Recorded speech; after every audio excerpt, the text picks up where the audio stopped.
À l'école secondaire Charles Gravel où a lieu le dévoilement des lauréats de cette 13e édition du concours en entrepreneuriat. Bien, c'est une finale locale. Il y a deux volets, un volet qui s'adresse aux étudiants, un volet aussi qui s'adresse aux adultes de plus de 18 ans. Et ce qui est intéressant de constater, c'est l'originalité des projets présentés. En tout, là, 102 projets au total au niveau étudiant, 14 au niveau adulte. Donc, c'est pas mal. Ce qu'il faut savoir aussi, c'est que les gens qui seront finalistes et gagnants de bourse aujourd'hui se rendront en finale provinciale. Alors, c'est un événement qu'on va suivre tout au long jusqu'au 28 avril. Je vous invite à écouter les gens qu'on a rencontrés pour connaître leur projet. Les voici. Je suis en compagnie de Mme Grégoire qui a présenté un projet pour le concours, la 13e édition du concours en entrepreneuriat. C'est quoi ce projet-là? En fait, c'est un projet qui est là pour supporter, promouvoir les entreprises de la région. Alors, Et ça s'adresse à qui? à différents entrepreneurs de la région. Puis moi, mon projet, c'est les porteurs de musique. J'ai été épaulée par le CLD de Saguenay, qui a présenté mon projet. Les porteurs de musique. Oui. Alors nous, on offre des concerts sur mesure à toutes les institutions, à tous les gens qui n'y ont pas accès ou pour qui les concerts sont difficiles. Alors, on apporte nos concerts chez les gens. Alors, on leur donne des concerts sur mesure, on fait chanter les personnes âgées, on fait jouer des instruments de musique aux enfants, on fait jaser les prisonniers. Alors, c'est offert à tous, vraiment la musique pour tout le monde.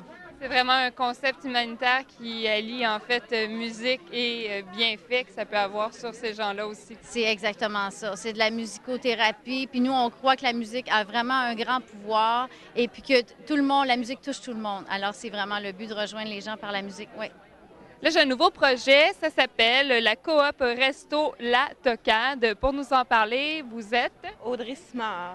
Et là, c'est vous la responsable de ce projet-là que vous présentez? Oui. Nous, on a ouvert une coopérative de travailleurs. On est 4 administrateurs, 10 membres travailleurs. On offre un service de restauration, déjeuner, menu du jour, souper, menu à la carte. Puis avec les profits, on fait des ateliers communautaires. On fait des cours d'Internet pour les personnes âgées, des cours de récupération, des cours de peinture. Toutes les idées, on est partant, là. Si je comprends bien, vous êtes des étudiants? Oui, on est presque tous étudiants, mais c'est pas un projet étudiant, là. OK. Et là, la coop, est-ce que c'est un local que vous avez ou est-ce que vous préparez les repas? Oui, dans le terminus Intercorps à Chicoutimi. Les gens qui peuvent accéder au service, c'est tout le monde? Tout le monde, c'est un service de restauration, là, comme les autres restaurants. Fait que l'invitation est lancée d'aller vous visiter. Je vous souhaite bonne chance pour la suite des choses. Merci beaucoup. Salut tout le monde, vous êtes plusieurs. Ça, c'est un projet que vous présentez aujourd'hui? Oui. Et là, est-ce qu'il y a quelqu'un qui peut m'expliquer de quoi il s'agit? C'est un sèche-mitaine, c'est pour faire sécher une mitaine mouillée, devant un foyer calorifère, puis tout ça.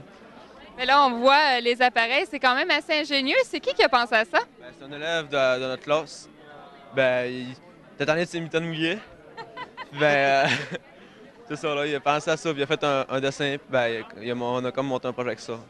Fait que là, vous êtes tout le monde travaille activement à promouvoir le projet. Deux classes au complet qui s'amusaient à préparer ces projets-là pour les vendre et financer un voyage en fin d'année. En tout cas, je trouve que c'est un très beau projet, puis je vous souhaite bonne chance pour la suite des choses. Merci. Et là, le projet, c'est ça, c'est le rachat de l'édifice du bistrot de Lens, en fait, pour en faire autre chose?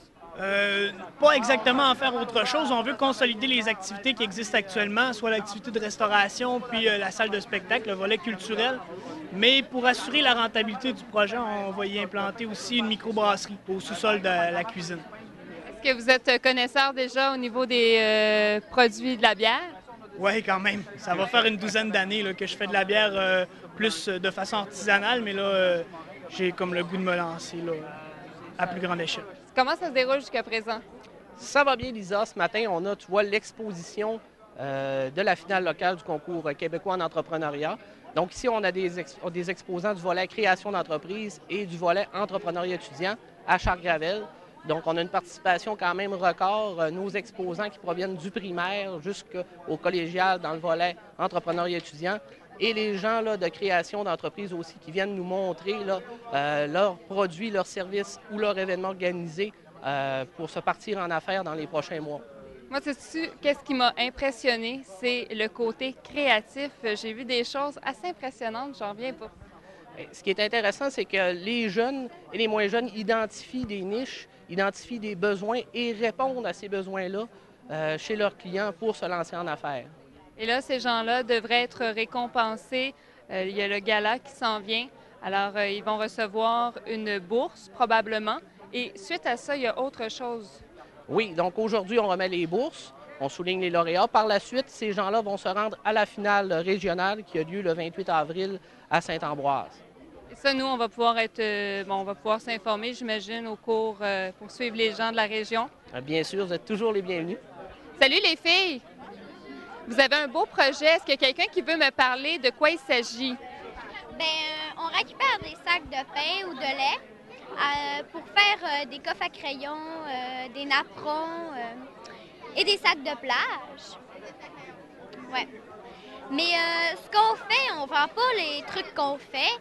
On fait des recueils dans lesquels on explique un peu ce qu'on fait pour que les gens fassent comme nous qui recyclent leur sac. Là. Dans le fond, c'est pour jumeler l'intérêt de l'artisanat avec le recyclage. Oui, nous, dans notre but, c'est pas de vendre les étuis de crayon, les sacs de plage, ou ça, c'est vraiment de donner par courrier électronique les recueils. Aux recettes, dans le fond, de fabrication. Puis on va les envoyer à la Côte-Nord, ici au Saguenay-Lac-Saint-Jean, à Trois-Rivières et dans quelques écoles du Cameroun. Mais moi, je me demande, là, c'est qui a pensé à ça? Parce que c'est vraiment original. C'est Madame Rosemary, c'est une madame qui vient à notre école chaque fois par année, une fois par année pour faire des mosaïques de verre. Puis elle faisait ce projet-là, puis elle nous a donné l'idée de faire ça. En tout cas, c'est vraiment une belle idée, puis je vous souhaite de continuer puis de gagner aujourd'hui. Bravo! Salut les filles, c'est quoi votre projet ici? Parce que nous, on organise une marche symbolique pour l'autisme parce qu'en novembre 2010, on a su que la Fondation Jean-Laure voulait être plus présent auprès des jeunes à l'école, du primaire et du secondaire. Alors nous, on a eu l'idée de faire une marche symbolique pour l'autisme qui se déroulera le 29 avril, peu importe le moment de la journée. Et là, est-ce que vous voulez amasser des sous avec ça? Non. Oui, on a juste à faire 10 minutes dans notre cours pour faire, l'agence des étincelles. Nous, on est l'agence des étincelles. C'est là que l'agence des étincelles est née. Parce que la Fondation Jean-Laure, comme elle a dit, ils voulaient qu'on ait les autismes. Fait que là, si vous voulez vous inscrire, on n'a rien qu'à faire 10 minutes dans notre cours ou bien dans notre quartier. Fait que c'est simple comme projet, mais c'est un beau geste que vous posez pour les gens qui sont atteints de cette maladie-là. Est-ce que vous en connaissez? Oui. Donc, vous, c'est vraiment deux choses que vous combinez. Je vous souhaite bonne chance pour votre projet. C'est vraiment un beau geste. Je me suis arrêtée devant cette machine qui a l'air tout droit sortie du futur, mais c'est bel et bien vrai. Et c'est deux gars dans une entreprise qui nous présentent ce projet-là. C'est quoi exactement? En gros, notre entreprise, c'est l'Escouade virtuelle qu'on va s'appeler. On n'est pas encore ouvert présentement, on va ouvrir cet été. Là, dans le fond, ça va être un café Internet qui va viser principalement les jeunes et les touristes. Les touristes pour communiquer avec leur famille, communiquer avec l'extérieur, aller sur Internet, faire leurs recherches, leurs affaires, aller voir le email. Puis les jeunes pour jouer à des jeux vidéo en ligne, en réseau, organiser des LAN parties. Pour des gros jeux. Des LAN parties, c'est dans le fond plein d'ordinateurs en réseau dans la même pièce pour jouer ensemble. Parce que même si les jeux sur Internet sont de plus en plus populaires, ça vaut jamais d'être à côté de tes chums puis après une bonne game, de se serrer les coudes puis se taper dans la main puis dire hey, on se reprend puis un autre. Ça, le social, même avec les réseaux sociaux sur Internet, ça vaut pas le vrai social entre personnes. Là. Donc là, le but, c'est pour ça, cette machine-là, parce qu'elle est vraiment comme ça a l'air, je compare ça à une voiture montée. Là. Oui, bien, c'est exactement ça. J'aurais pas pu prendre un meilleur terme. C'est du custom, comme on dit pour une voiture custom, c'est du tuning. Ça, c'est fait de A à Z. Nous autres, on n'achète pas un ordinateur pour vendre un ordinateur. On fabrique l'ordinateur de A à Z, puis on le modifie selon ce que la personne a besoin. Puis, en gros, c'est ça. On va avoir une partie web café puis une partie vente et entretien et upgrade d'ordinateur. Donc là, si on va aller vous voir, c'est à partir de cet été. À quel endroit? probablement sur la rue Racine, ici à Chicoutimi, ou éventuellement sur le boulevard Talbot, vu que notre local n'est pas encore confirmé. Mais une fois que les démarches vont être complétées, on va prendre notre local. On a déjà des contacts avec 2 locaux différents. Puis selon ce qui arrivera, on a déjà les pieds dans une place. Du moins, je ne m'inquiète pas pour vous. Je suis certaine que ça va fonctionner et très bien en plus. Bien, merci beaucoup.